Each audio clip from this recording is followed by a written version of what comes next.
May I have the first slide, please? I think we're going to have to dim the lights for this. Okay, first slide. Joe Barton for chairman, Energy and Commerce Committee.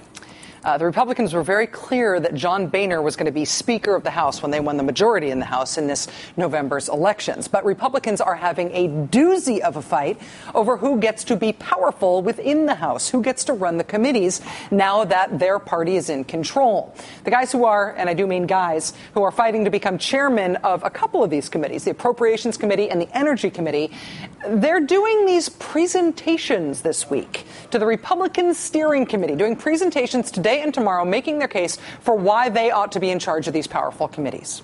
Can we have the second slide here, please? You can tell from their presentations that the Republican Party is still going through the same internal fights that it did leading up to the last elections. Republican incumbents are still worried that somebody more conservative is going to come along and replace them. They're still worried about their right flank. So here's Joe Barton, the former oil company executive who has been the ranking member on the Energy Committee for 4 years. He is only known nationally for apologizing to BP after the BP oil spill in the Gulf of Mexico. But he's now feeling compelled to boast about just how right-wing he is to his fellow Republicans. Here he is in this slide bragging about his American Conservative Union lifetime rating. Right under that, he brags that he led the Republican resistance to health care reform, which, of course, passed the House.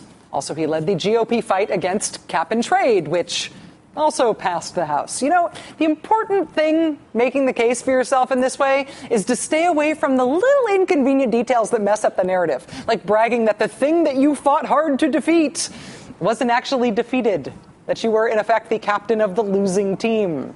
What you want to get into is not all those little details that complicate the narrative. You just want to get into the broad strokes. And here's where this gets beautiful. Can we have the next slide, please? This is what Joe Barton boils his case down to. I did not make this up as a joke about Joe Barton. This is Joe Barton making his own case. He says, Speaker Boehner is Dwight Eisenhower. Eric Cantor is General Omar Bradley, one of America's finest field commanders in World War II. And Joe Barton, quote, I want to be General Patton. Put anything in my scope and I will shoot it. That's his case. That's his case. If that's Eisenhower, Omar Bradley, and General Patton, who's their opponent?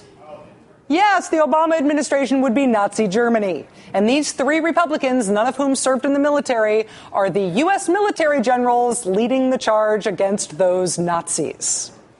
And there's the big issue. Can we bring the lights up, please? When Democrats talk about Republicans, lights, thank you. When Democrats talk about Republicans in Washington now, they're still talking about the prospect of working together, of compromise, of Republicans taking some responsibility for governing. That's what Democrats talk about when they talk about Republicans in Washington. But when Republicans in Washington talk amongst themselves, President Obama is Adolf Hitler. Kumbaya, right?